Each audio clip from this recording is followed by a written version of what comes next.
Indonesia's complete support for the two-state solution in Palestine.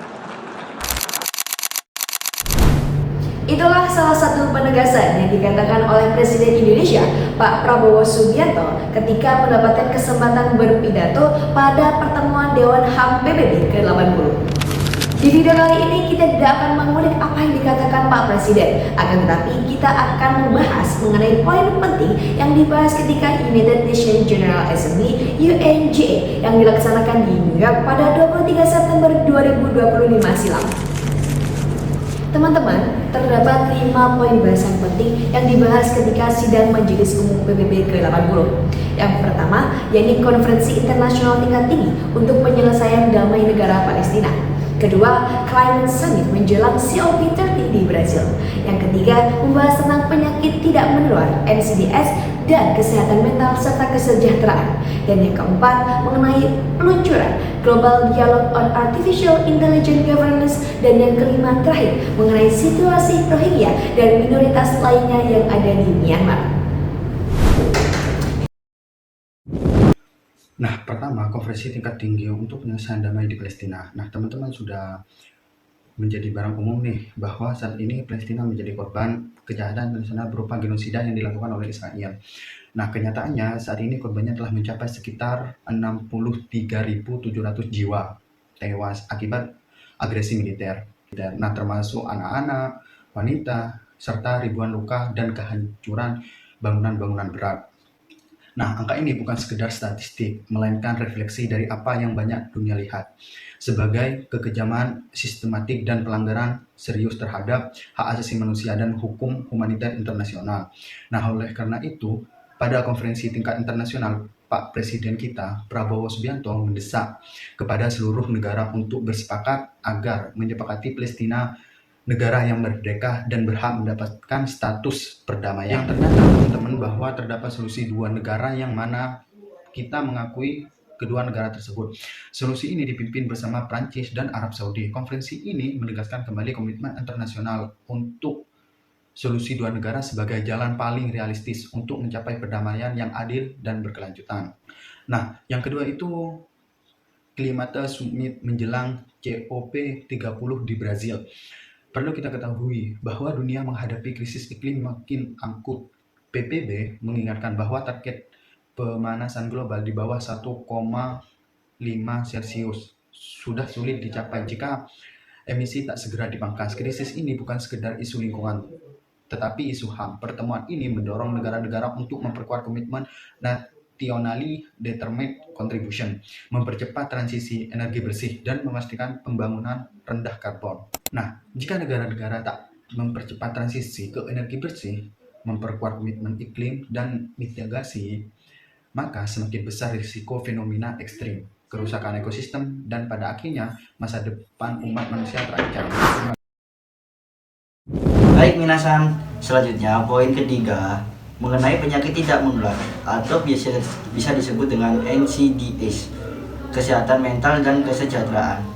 Perlu diketahui bahwa kesehatan mental dan kesejahteraan ini merupakan hak yang melekat bagi setiap individu yang hidup di muka bumi. Saat ini, krisis kesehatan mental dan kesejahteraan menjadi krisis utama yang harus diselesaikan.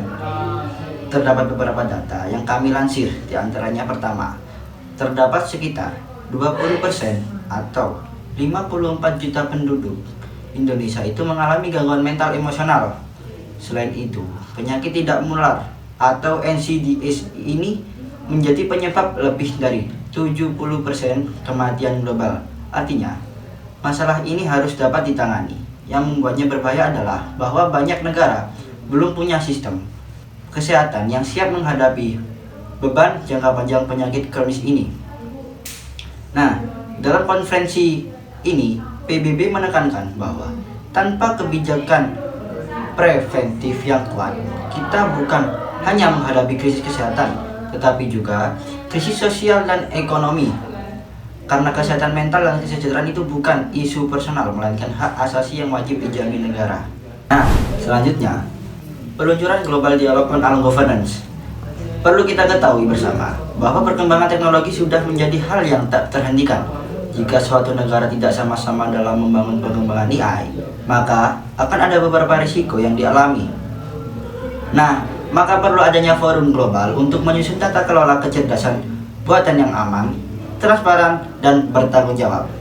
Tujuannya 3, yakni memastikan AI tidak melanggar privasi dan hak-hak sipil, mencegah penyebaran misinformasi dan penyalahgunaan teknologi, dan memastikan manfaat AI dapat dirasakan merata tidak hanya oleh negara maju. Dengan kata lain, PBB ini ingin menegaskan bahwa perkembangan teknologi harus tetap berada dalam koridor human-centered governance. Dan selanjutnya, situasi Rohingya dan minoritas lain di Myanmar.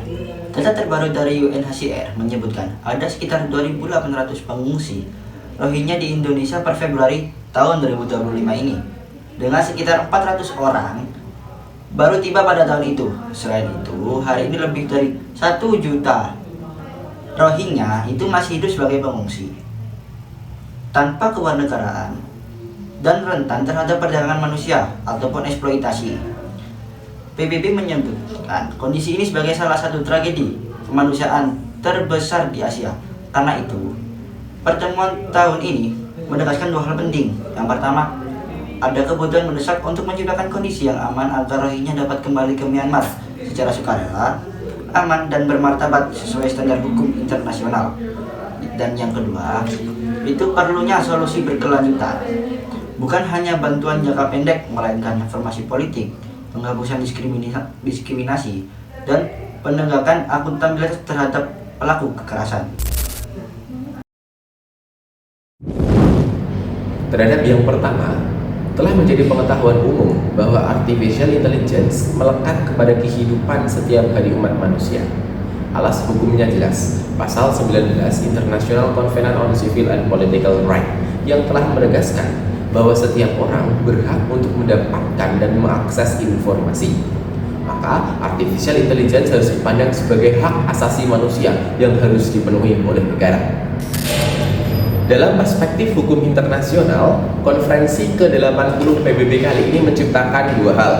1. Progresivitas perlindungan hak asasi manusia. Dan yang kedua, pergeseran politik hukum internasional dari yang semula humanis in abstracto menjadi humanis in concreto. Maka negara tidak boleh abai. Melalui Global Dialogue on AI Governance, negara-negara dalam skala internasional berusaha untuk menciptakan sebuah suprastruktur yang sifatnya internasional kelak untuk mewadahi penggunaan artificial intelligence supaya tidak melanggar hak-hak asasi manusia yang lain. Maka kedepannya bukan menjadi hal yang mustahil jika negara-negara dalam konteks internasional bersepakat, misalnya untuk menciptakan sebuah konvensi internasional tentang penggunaan artificial intelligence yang di dalam konvensi itu mencakup batasan-batasan penggunaan AI. Terhadap poin yang kedua, penyelesaian damai di Palestina kali ini merupakan langkah konkret yang dilakukan oleh negara-negara internasional untuk menciptakan kedamaian di Palestina. Mana selama ini upaya untuk mewujudkan kedamaian itu selalu dihalang-halangi oleh hak veto yang dikeluarkan oleh Amerika Serikat.